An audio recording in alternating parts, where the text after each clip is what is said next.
chantier, vraiment, tout est arrêté au Québec. Donc, évidemment, on veut changer ça. On a les derniers cas, donc 6 101 cas au Québec, une augmentation d'un peu moins de 580, si je calcule rapidement. Donc, à peu près 10 d'augmentation. On n'est pas dans le scénario de 20 par jour, même 25 comme l'avait connu l'Italie. On est dans une augmentation modérée, si je puis dire. Je n'ai pas le nombre de morts. M. Legault va le donner. Il y a quand même une augmentation importante du nombre de morts avec 61 morts. Donc, on est passé de 36 à 61. C'est l'augmentation de morts la plus importante depuis le début, mais c'est exponentiel. Et les cas les plus graves, il faut comprendre que là, on est dans les journées où les gens qui se sont rendus dans les hôpitaux arrivent parfois à la fin de leur course. On laisse la parole à M. Legault, à la ministre de la Santé et au Dr Arruda. Tout de suite, mesdames et messieurs. Dr Horacio Arruda, Monsieur le Premier ministre. Oui, bonjour tout le monde.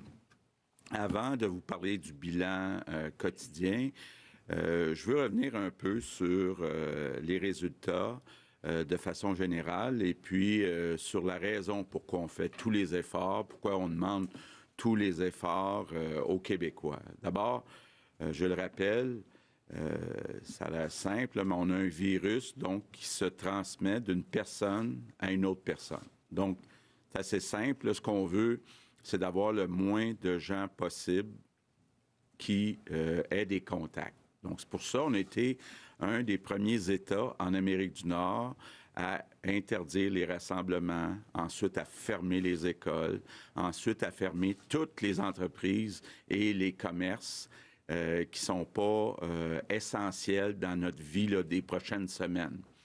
Donc, il y a des gens qui regardent le nombre de cas augmenter et qui disent, bien là, est-ce que ça marche, nos mesures ou non? D'abord, il faut être prudent quand on regarde le nombre de cas. Il faut regarder, évidemment, combien on fait de tests. On l'a déjà dit, on a fait, toute proportion gardée, beaucoup de tests. Puis on a testé aussi certaines personnes. Ce n'est pas tout le monde qui ont choisi de tester, par exemple, pendant les premières semaines, les personnes qui avaient des symptômes et qui avaient voyagé. Donc, on a testé les personnes qui étaient le plus à risque. Donc, c'est normal qu'on ait plus de cas. Notre réussite ou notre échec va dépendre du nombre de décès. Quand on regarde, par exemple, en Europe, on voit, si on regarde par million d'habitants, bien, on a des pays qui ont eu beaucoup de décès, par exemple l'Italie, l'Espagne. Puis à l'autre opposé, bien, on a des pays qui ont eu beaucoup moins de décès, en particulier l'Allemagne, où il y a eu beaucoup moins de décès par million d'habitants. Puis au milieu, bon, il y a la France, le Royaume-Uni, qui se situe entre les deux. Donc, nous, évidemment, on va essayer de se rapprocher des mesures puis des résultats le plus possible de ce qui est arrivé en Allemagne. Quand on regarde jusqu'à présent, parce qu'il faut se comparer surtout avec l'Amérique du Nord, bien, on a beaucoup moins de décès ici qu'aux États-Unis. C'est du simple au double là, par million d'habitants. Donc ça veut dire que nos mesures fonctionnent. Vous allez le voir aujourd'hui, il y a un ajustement sur les décès, mais même si on tient compte de cet ajustement sur les décès, on voit qu'on a beaucoup moins de décès que les États-Unis. Bon, ça ne serait pas juste de comparer avec l'Europe, parce que l'Europe, ça a commencé avant nous, mais il reste aussi qu'on a beaucoup moins de décès par million d'habitants qu'aux États-Unis. Donc, ça veut dire que, pour l'instant, les résultats, ce qu'on veut, c'est de minimiser le nombre de décès. Ça marche, ça fonctionne. Mais il faut continuer. Il faut continuer, puis il faut continuer de ne pas aller à moins de 2 mètres, ou pour les plus vieux, 6 pieds. Donc, il ne faut jamais être à moins de 6 pieds des autres personnes. Puis encore mieux, tous ceux qui peuvent rester chez eux, bien, restez chez vous. C'est ce qu'il y a de plus efficace pour ne pas l'attraper. Donc, le bilan de la journée, bon, d'abord, je vous le disais, il y avait une vingtaine de cas qui étaient sous étude depuis une semaine pour savoir est-ce que les personnes sont décédées de la COVID-19 ou non. Donc, ça vient biaiser un peu les résultats, là. Donc, aujourd'hui, on a 25 décès de plus, mais la grande majorité, ce n'est pas des décès des 24 dernières heures. Donc, il faut regarder le total, 61 décès au Québec. Et évidemment, j'offre mes condoléances à toutes les familles des personnes décédées. Quand on regarde le nombre de cas confirmés, on est rendu à 6101 cas confirmés. C'est une augmentation de 583. 429 personnes hospitalisées, une augmentation de 64, dont, dans ces 429, il y en a 122 qui sont aux soins intensifs. Donc, ça veut dire c'est un peu, évidemment, plus grave. C'est une augmentation de 26.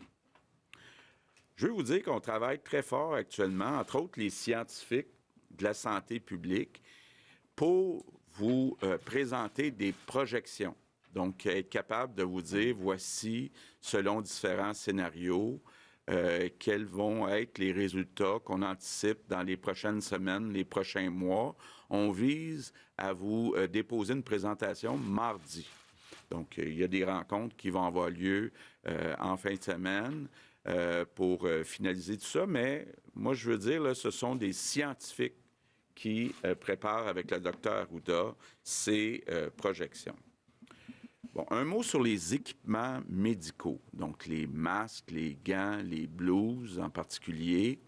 On a eu une longue conférence téléphonique hier soir, tous les premiers ministres des provinces et le premier ministre du Canada, et plusieurs, dont moi, on souhaite modifier la répartition des commandes qui sont reçues par le gouvernement fédéral. Ce qu'on veut faire, c'est que jusqu'à présent, on a eu une répartition qui était en pourcentage de la population.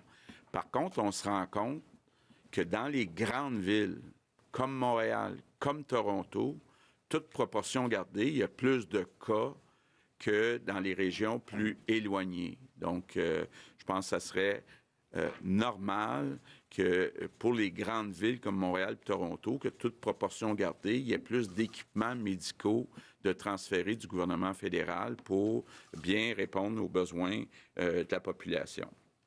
Entre-temps, le gouvernement du Québec, on a continué avec le ministère de la Santé à faire des efforts pour aller chercher des équipements médicaux additionnels.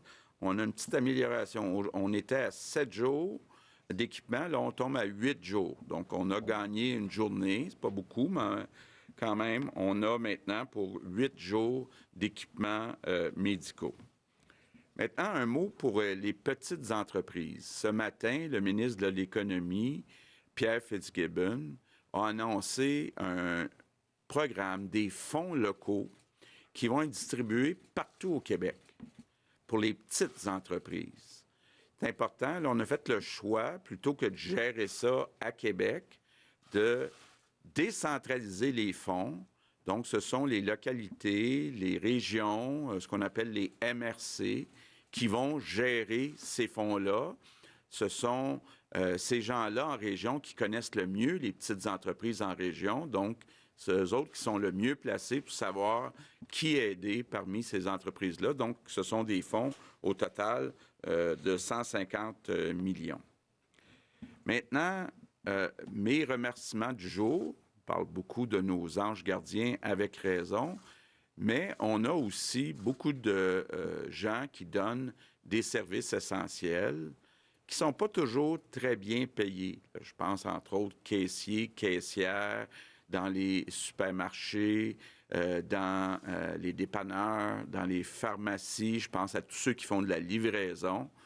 On vous avait dit qu'on regarderait pour aider financièrement, parce qu'il faut quand même tenir compte du fait que le gouvernement fédéral offre 2 000 $ par mois aux personnes qui ont perdu leur emploi.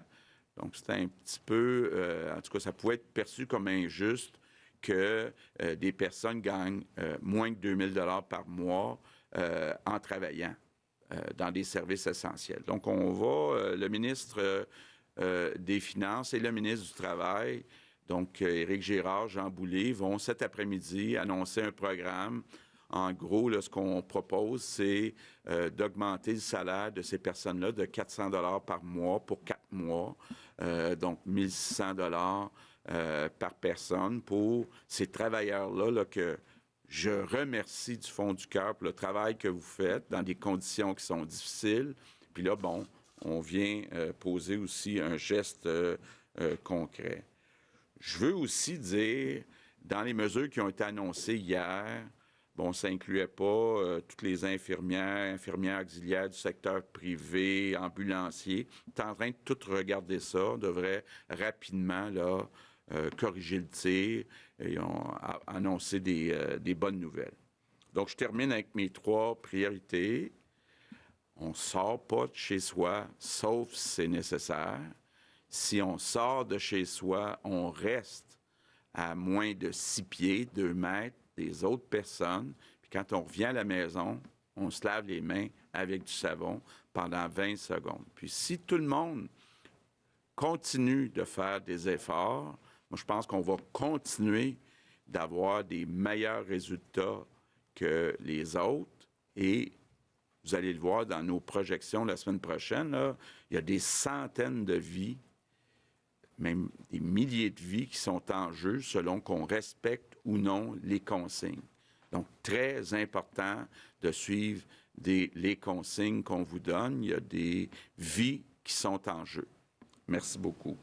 Maintenant, quelques mots en anglais. Oui. All the efforts Tous les efforts consentis dans ce combat contre le virus fonctionnent. Nous nous attendons à une augmentation du nombre de cas. Par contre, nous sommes en train de sauver des vies à tous les jours. Je sais que ce combat est dur pour beaucoup de gens, et cela sur le plan économique. C'est pourquoi nous avons annoncé ce matin une nouvelle mesure d'aide économique pour les petites entreprises, et cela, ce sera géré par les régions. Nous avons également annoncé cet après-midi même une compensation pour les gens qui font moins de 2 000, le fameux 2 000 offert par Ottawa. Donc, je répète, nos 3 priorités. Ne sortez pas à moins que cela ne s'avère nécessaire. Si vous sortez néanmoins, maintenez une bonne distance, 2 mètres, et quand vous revenez à la maison, lavez-vous les mains. C'est ainsi que nous allons sauver des centaines de vies. Je vous remercie. Et je veux vous annoncer aussi que pour rester en forme, je vais prendre congé demain. Donc, ce sera la vice-première ministre Geneviève Guilbeault qui sera à ma place ici demain. Je vous reviens dimanche. Merci, Monsieur le Premier ministre. Alors, pour la période des questions, nous allons débuter aujourd'hui avec Gabriel Bélan de La Presse. Oui, bonjour à vous 3. On apprenait ce matin que l'entreprise 3M, Washington lui avait demandé de cesser d'exporter ses masques N95 au Canada notamment. Est-ce que ça peut avoir un impact au Québec? Est-ce que, par exemple, c'est un fournisseur de l'État québécois? Bon. Actuellement, on tient compte de ces réalités, donc, entre autres des États-Unis. On pense qu'on est serré, mais qu'on est capable de passer au travers avec les commandes qui viennent d'ailleurs des États-Unis. Mais évidemment, on aimerait continuer à recevoir les commandes des États-Unis. Mais il faut être réaliste, là. Ça va être, on a discuté de ça dans les derniers jours, ça va être une guerre dure. Les pays qui fabriquent des équipements vont vouloir les garder pour leurs citoyens. C'est pour ça aussi qu'une des choses qu'on a discuté hier soir avec les différents premiers ministres des provinces, c'est que le plus rapidement possible, il faut que le Québec puis le Canada, entre autres, je pense au Québec puis à l'Ontario, qu'on soit autonome, qu'on soit capable de fabriquer nos masques, nos blouses, nos gants.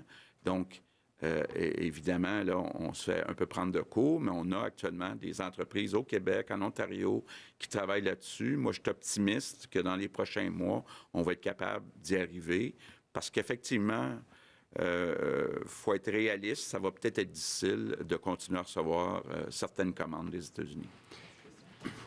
Et de ce que vous savez à l'heure actuelle, est-ce que vous pensez qu'un masque aussi performant, par exemple, que celui-là, dans le cadre de la COVID-19, on pourrait produire ça au Québec? On pourrait arriver à ça?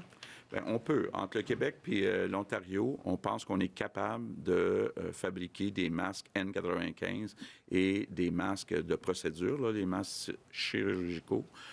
Donc, on pense que c'est possible. Bon, ça prend combien de temps? C'est là-dessus qu'on travaille actuellement avec des gens. Puis même chose du côté de Doug Ford. Puis on se parle beaucoup, puis on travaille ensemble. Prochaine question, André Martin, TVA. Bonjour à vous trois. L'Ontario a rendu public ses projections dans les dernières minutes. Je vous donne quelques chiffres. On prévoit de 3 000 à 15 000 morts sur 18 mois. Doug Ford a dit, sans mesure, il y aurait eu 6 000 morts en avril. Avec les mesures qui ont été faites en Ontario, on prévoit 1 600 morts en avril. Je sais que vos projections, vous allez nous les donner mardi, mais aurons-nous droit à autant de transparence de la part de votre gouvernement? Est-ce que ça va ressembler à ça, ces chiffres-là, au Québec? On va vous donner ces chiffres-là. Donc, entre autres, le nombre de morts qui sont prévus dans les prochains mois.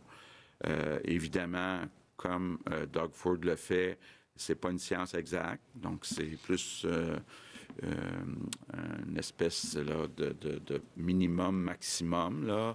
Donc, c'est un peu ça qu'on va vous donner mardi prochain. Donc, oui, on va être très transparent. Moi, je veux donner toute l'information qu'on a, mais en même temps, il faut être capable de dire aux gens qu'il n'y a pas un chiffre précis. Puis, il faut le dire aussi, selon qu'on met et on respecte les consignes, ça va changer le nombre de morts. Puis, je vous dis, on a, nous, actuellement, plus de mesures que l'Ontario. On a plus de commerces, plus d'entreprises, les chantiers de construction, donc, qui sont fermés. Puis, moi, je pense, oui, c'est une décision qui fait mal à l'économie, mais c'est une décision qui va sauver des vies. Sous question? Je vais vous parler de la pénurie de médicaments dans les hôpitaux. C'est notre bureau d'enquête là, qui révélait ça ce midi. Après les masques, on craint une pénurie de médicaments dans les hôpitaux. Il y a une note interne qui a circulé dans les derniers jours. Ça disait probablement en lien avec la pandémie. Plusieurs médicaments sont en pénurie ou en rupture de stock. 40 des médicaments peuvent être touchés. Est-ce que c'est une préoccupation pour vous? Oui, mais ce qu'on doit dire d'entrée de jeu, là, c'est qu'on a actuellement ce qu'il faut pour traiter nos patients. Alors ça, c'est clair qu'actuellement, on a les médicaments qu'il faut. Mais effectivement, il y a un besoin mondial au niveau de ces médicaments-là. On pense au propofol, par exemple, et d'autres médicaments pour la sédation quand on intube quelqu'un ou quelqu'un a une chirurgie. Alors, il faut être très, très, encore une fois, rigoureux dans l'utilisation de ces médicaments. Mais aussi, on doit vous dire qu'on a beaucoup de discussions actuellement avec nos fournisseurs, notre industrie pharmaceutique. Et on va continuer de travailler très fort là, pour continuer d'avoir la disponibilité de ces médicaments. Et je réitère, on a ce qu'il faut actuellement pour nos patients. Prochaine question, Olivier Bossé, Le Soleil. Est-ce qu'il est question d'ajouter la région de Charlevoix dans les régions aux déplacements limités interdits? Non, en tout cas, moi, je n'ai pas entendu parler. Les analyses sont en cours. Il est possible que ça soit le cas. Mais il y a des discussions actuellement qui se font, comme je vous l'ai dit, à chaque jour avec différentes régions. Là, et on va voir si jamais on voit qu'il y a une raison épidémiologique là, de séparer, ou du moins, quand je dis séparer, c'est de faire un certain contrôle ou de limiter les déplacements. On va le faire. On l'a vu, M. Legault, M. Trudeau a parlé qu'il y aurait des soldats de l'armée canadienne qui vont aller dans le nord. On a vu aussi qu'il y avait des inondations qui ont commencé à Saint-Georges ce matin ou dans la nuit. Les policiers courent après les rassemblements, les barrages routiers. En plus, ils vont sûrement avoir plus d'absentéisme pour maladie. Je suppose que les services policiers vont être débordés assez vite. Bon. D'abord, il y a un cas spécial dans le Nord. Il y a une division de l'armée qui s'appelle les Rangers qui sont déjà là dans le Nord. Donc, on pense que c'est une bonne idée d'utiliser leurs services. pendant la crise dans le Nord. Donc, c'est pour ça qu'on a demandé la permission. Là, c'est une division de l'armée canadienne. Donc, ces personnes-là qui sont déjà dans le Nord aident parce que la région là-bas veut vraiment s'isoler. Puis, il y a aussi une préparation qui doit être faite au cas où la situation s'empirait. Maintenant, concernant les inondations, effectivement, on a commencé à en avoir en Beauce. Donc, on a des discussions avec Geneviève Guilbeault. Pour l'instant, tout est sous contrôle. On ne pense pas avoir besoin de l'armée canadienne. Mais si éventuellement, on pense que c'est utile d'avoir l'armée canadienne, on va demander l'armée canadienne. Prochaine question, Louis Lacroix, Cogeco Nouvelles. Bonjour, Monsieur le Premier ministre, Mme McCann, M. Arruda. D'abord, sur les 25 nouveaux décès, est-ce que c'est possible d'avoir une ventilation en termes d'âge? Parce que jusqu'à maintenant, de ce qu'on comprenait, c'est que c'était beaucoup des personnes âgées, même presque exclusivement. Là. Est-ce que c'est toujours la même situation? C'est encore le cas, sauf une exception. Premièrement, il faut comprendre qu'ils sont tous, la majorité en haut de 70 ans et plus, là, puis très concentrés sur le 80-90. Il y a, par contre, une personne entre 30 et 39 ans qui est malheureusement décédée actuellement dans la région de Montréal. C'est une personne qui avait quand même une morbidité associée à un poids important, ce qui peut faire que ça peut apporter un risque plus grave. Merci.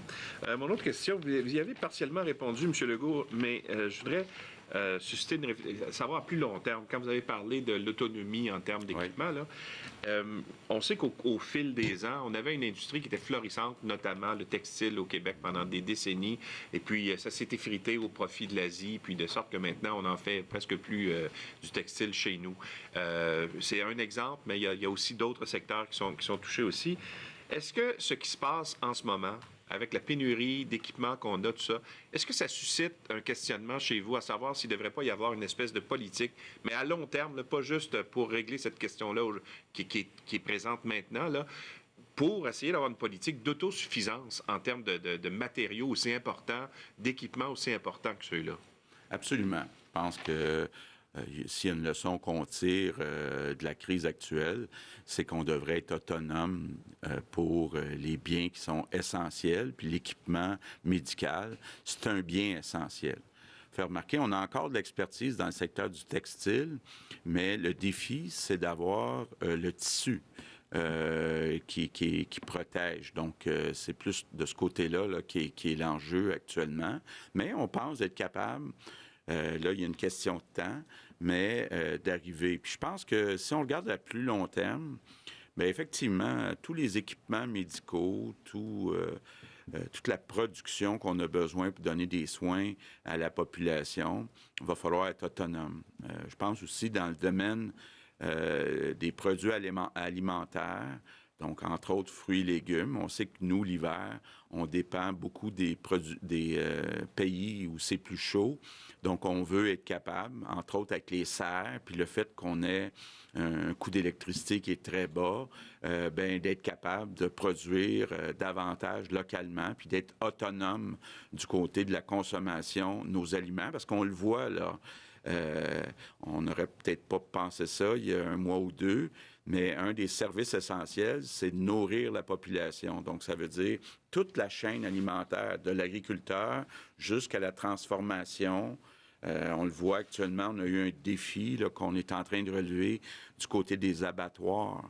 À partir du moment où on ferme les abattoirs pour des raisons sanitaires, bien, les animaux qui devaient être abattus là, s'empilent, ça crée un gros problème pour les producteurs.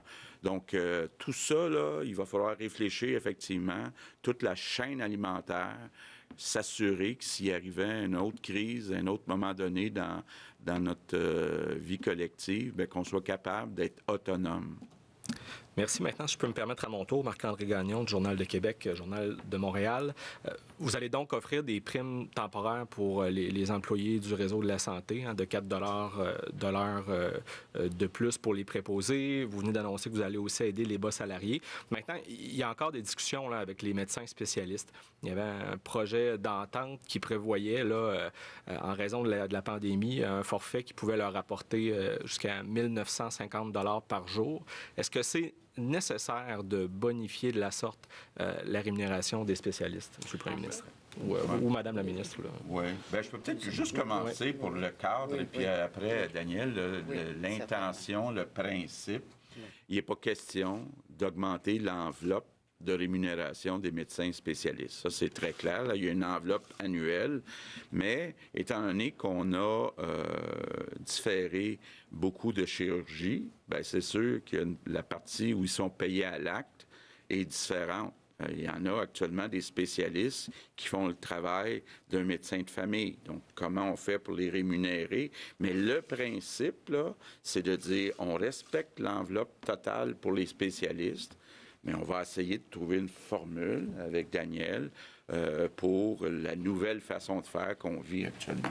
Oui, c'est essentiellement, comme le dit le premier ministre, un réaménagement au niveau là, de la rémunération, parce qu'effectivement, il y a beaucoup d'activités qui ont été délestées. Ces médecins-là vont être réaffectés.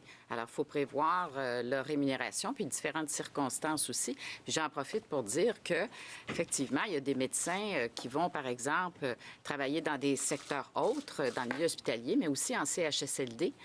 Entre autres, on sait qu'on a besoin davantage de faire des interventions en CHSLD. Alors ça c'est le contenu, évidemment, de l'entente ou le cadre de l'entente à l'intérieur de l'enveloppe actuelle des médecins spécialistes. Merci à vous deux. Maintenant, bon, depuis que vous avez annoncé hier un nouveau rehaussement de la présence policière, vous avez demandé aux policiers d'être moins tolérants, d'intervenir davantage, de distribuer des amendes. Et il y a des lecteurs qui nous ont écrit parce que là, bien, ils se posent un paquet de questions. Parce que d'une ville à l'autre, les règles ne sont pas nécessairement appliquées de la même façon. Il y en a qui se demandent, par exemple, est-ce que je peux encore aller courir ou jouer dans un parc? Donc, est-ce que vous pourriez éventuellement donner des directives qui seraient claires et uniforme pour l'ensemble du Québec? Bon, écoutez, en gros, ce qu'on dit, là, vous pouvez aller faire votre jogging. Il faut respecter le 2 mètres des autres personnes. Donc, on dit pas de rassemblement. Bon, des personnes qui se rassemblent, qui gardent 2 mètres, est-ce que c'est un rassemblement? J'avoue qu'il y a une question de jugement là-dedans. Mais on en veut, idéalement, on va en faire plus que moins. Donc, pas de rassemblement de groupes de personnes, même si vous respectez le 2 mètres.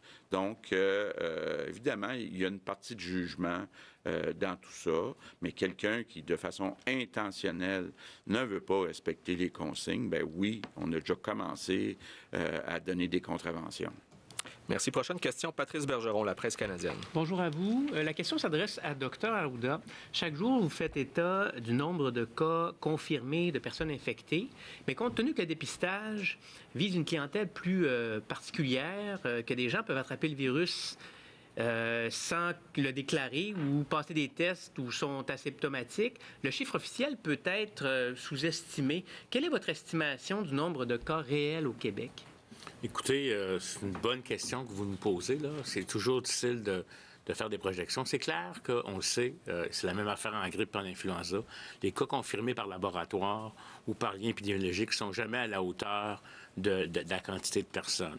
Parce que, puis ça, on va le savoir, je vais vous dire un peu plus tard, est-ce qu'on va avoir 30 % de la population qui va être touchée, 40 %, 50, 60, certains scénarios disaient 70. Puis moins on va en avoir, plus on a de chances d'avoir une deuxième vague.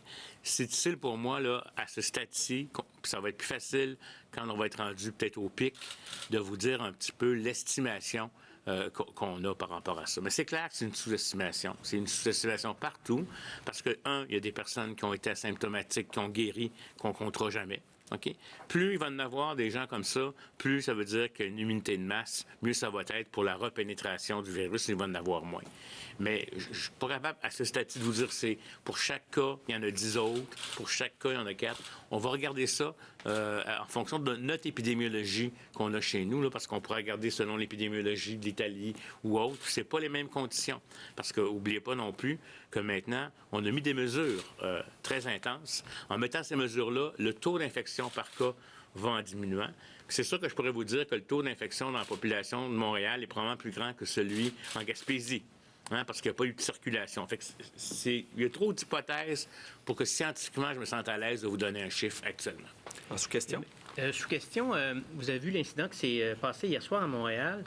Faut-il interpeller plus directement la communauté juive de Montréal pour s'assurer qu'elle respecte les consignes de distanciation ou l'interdiction de rassemblement? Bien, les consignes doivent être respectées par tout le monde. Donc, il n'y a pas d'exception pour certaines communautés. Là, quand on dit distanciation, là, c'est la même consigne pour tout le monde. Maintenant, question pour Mathieu Dion, Radio-Canada. Justement, hier, avec l'intervention du SPVN dans cette synagogue, on a bien compris quelle était la procédure pour, en vue d'en arriver à une amende. On a réalisé que c'est beaucoup plus complexe que de seulement donner, bam, 1 000 $ à une personne. Il y a tout un processus. Il faut aller au DPCP. Ça a une valeur moins dissuasive. Vous qui avez tous les pouvoirs, pourriez-vous décréter de dire on va remettre des constats d'infraction comme on le fait avec le Code de la sécurité routière?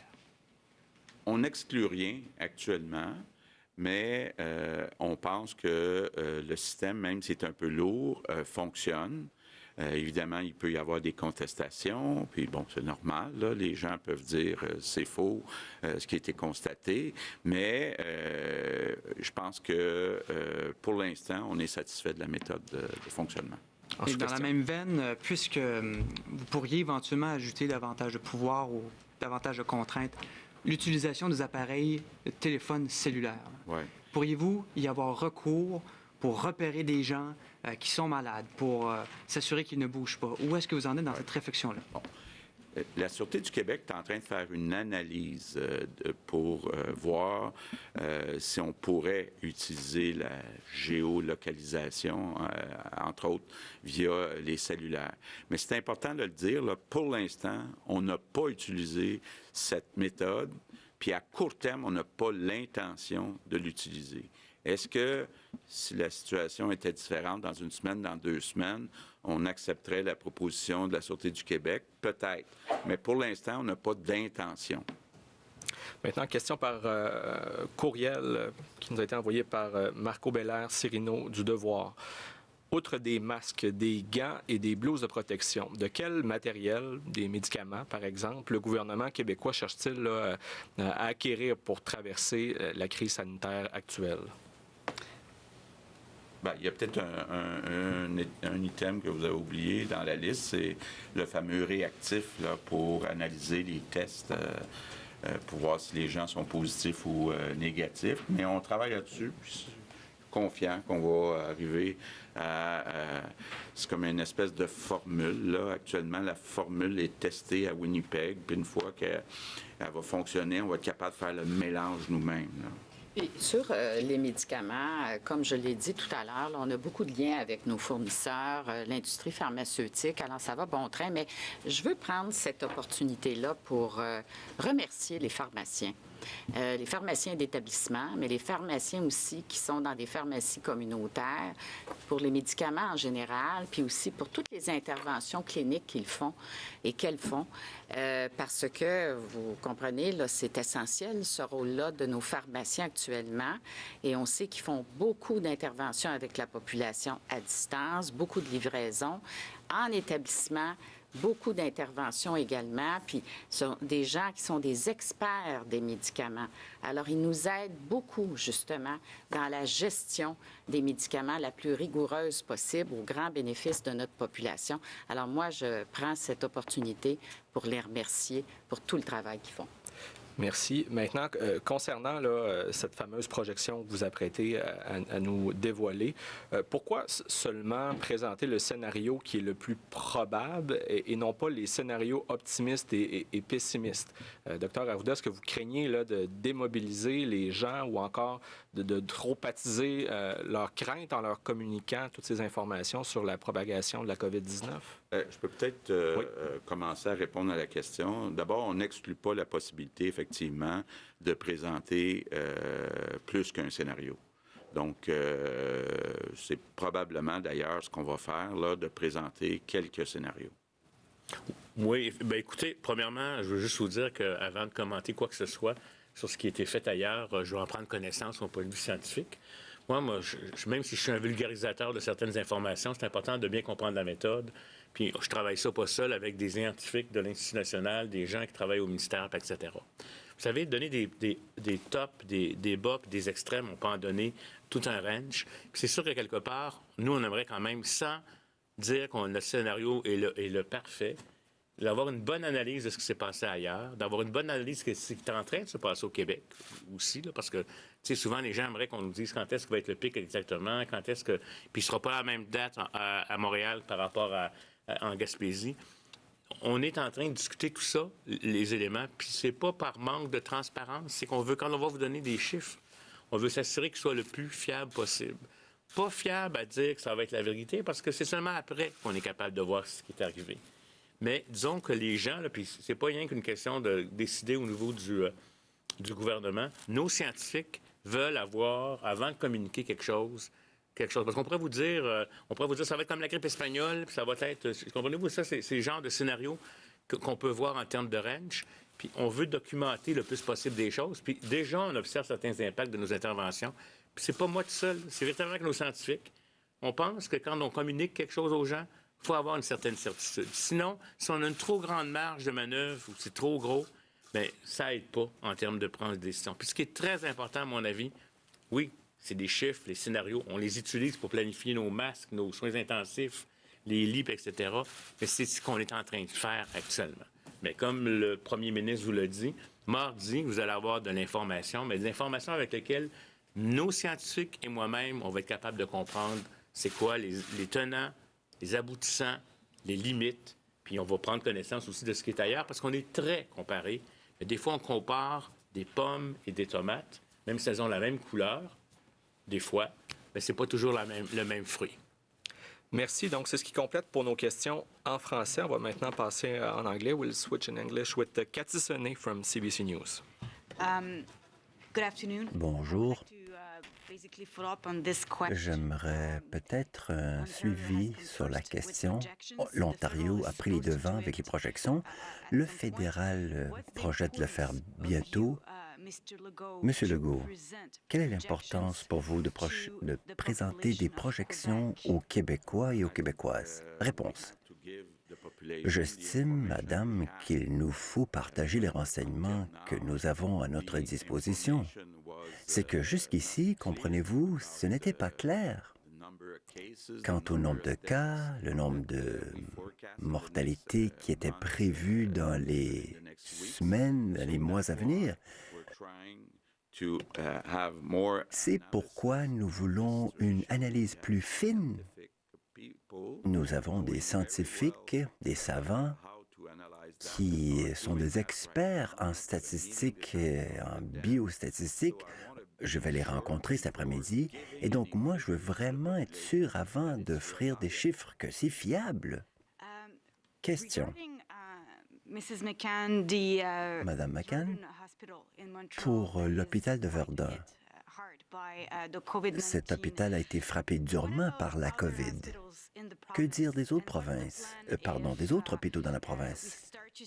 Et si nous voyons une série de foyers d'éclosion en milieu hospitalier, avez-vous un plan?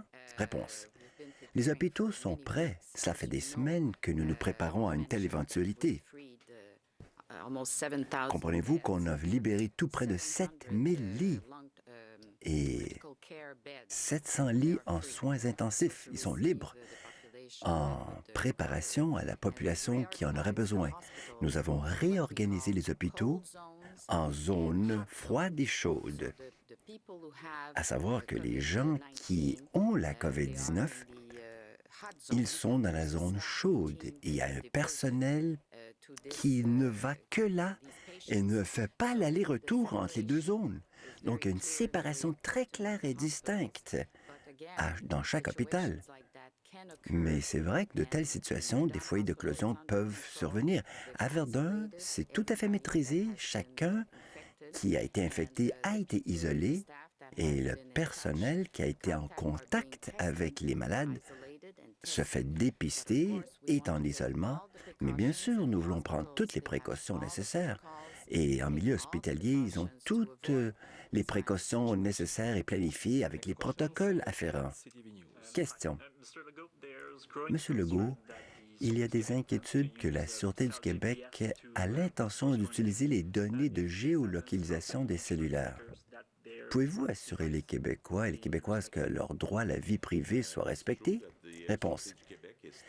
C'est vrai que la SQ étudie une telle possibilité, mais on n'a pas encore pris cette décision et on n'a pas l'intention de nous en servir à court terme.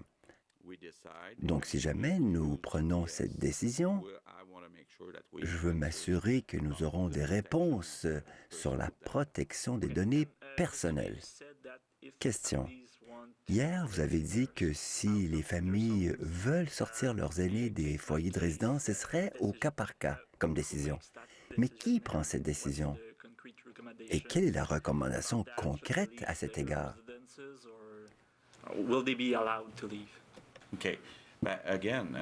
Réponse. De nouveau. Ce sont les gestionnaires de chaque maison ou foyer de retraite. Si cela fait courir des risques. La façon que ça a été posé hier comme question, c'est que les personnes doivent avoir une certaine autonomie pour pouvoir sortir du foyer et ensuite monter à bord d'une voiture de façon autonome pour se rendre à une maison privée. Mais il faut faire vraiment attention. Il n'est pas question que la famille vienne à l'intérieur du foyer de retraite. Question par courriel maintenant. Question. Avant d'envoyer l'armée dans le Nord québécois, est-ce que chacun devrait être testé avant le déploiement pour s'assurer qu'ils n'amènent pas le virus avec eux dans le Nord? Réponse. Avant tout, il est important de comprendre que les Rangers sont déjà dans le Nord. Donc, ces gens-là n'ont pas de symptômes. Ils sont déjà sur place. Donc, nous pensons que c'est tout à fait logique de faire appel à eux. Question. Il y a de plus en plus d'appels pour faire tester tous les professionnels de la santé. Allez-vous changer les protocoles pour que tous les travailleurs de la santé qui ont eu un contact, aussi minime soit-il, avec une personne infectée, soient dépistés? Réponse. Cela se passe déjà. Ceux qui sont en contact ou ont été en contact avec des patients de la COVID-19, et eux se font dépister. Ils sont dans nos nouvelles priorités. On en a parlé hier, d'ailleurs. Donc, ce sont une priorité pour le dépistage. Dernière question. Monsieur Legault et Mme McCann.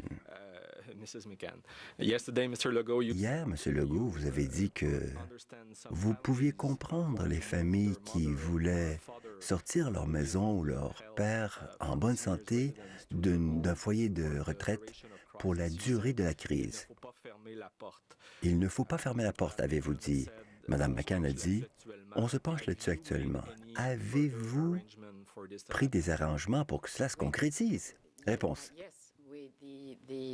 Oui, tout à fait. L'orientation est claire. La famille qui veut sortir une personne et la ramener à la maison, l'accueillir chez eux, pourront le faire, selon certaines conditions. Donc, que ce soit dans un foyer de retraite ou dans un CHSLD ou une résidence privée, selon certaines conditions. Le premier ministre l'a mentionné. La personne doit pouvoir descendre au rez-de-chaussée On peut les aider avec leurs biens et la famille les attend à la porte, à l'extérieur, pour qu'il n'y ait aucune entrée d'un étranger ou d'une étrangère dans un foyer de résidence. Donc, selon les arrangements qui seront pris à l'avance, ce sera possible d'aller récupérer un membre de votre famille qui est en foyer. Question. Vous avez entendu les familles. Oui, on agit très rapidement. Nous sommes très sensibles aux familles qui vivent cela. On est très sensible à la situation qui prévaut actuellement. Et puis, bien sûr, avec une bonne dose de protection, c'est encore mieux pour la personne. Si la famille est prête à accueillir pour s'occuper de leurs propres membres de famille, ils pourront le faire, mais avec les mesures de protection au préalable. Oui, on en a parlé hier, rapidement, et on a pris la décision. You want to add something? That's okay. Okay, so last question for Mr. Arruda regarding... Dernière question pour le Dr. Arruda. Quant au nombre croissant de cas à Montréal, que faites-vous pour protéger les citoyens? Réponse. Donc, toutes les mesures sont en place. Je dirais que ce qui change, c'est ce qui on cible pour le dépistage. Les enquêtes et le traçage des contacts se fait encore. C'est de souligner le respect des consignes soulignées par M. Legault. Pas de rassemblement, une approche plus coercitive. Avant ça, nous voulions convaincre, maintenant on va exiger. Et il y a également les conseils visant à déconseiller les déplacements vers des régions quand ce n'est pas essentiel. Nous regardons l'île de Montréal aussi, où toute la région 450 qui ont des liens étroits avec Montréal. La plupart de ces approches, je pense, la couronne nord va être affectée, probablement de Lanaudière, Lanaudière et l'Outaouais, sans oublier le sud. Donc, les conseils pour Montréal valent également pour Laval, car c'est vraiment une zone chaude, avec peut-être des températures plus élevées dans des foyers d'éclosion, ça et là. Mais là, les gens doivent faire attention quand se déplacer. En fait, les 3 consignes que M. Legault a soulignées. Merci beaucoup. Ceux qui ont un congé, profitez-en bien et bonne fin de journée. Oui, parce que le premier ministre, mesdames et messieurs, a dit je vais demain, comme la semaine dernière, prendre congé.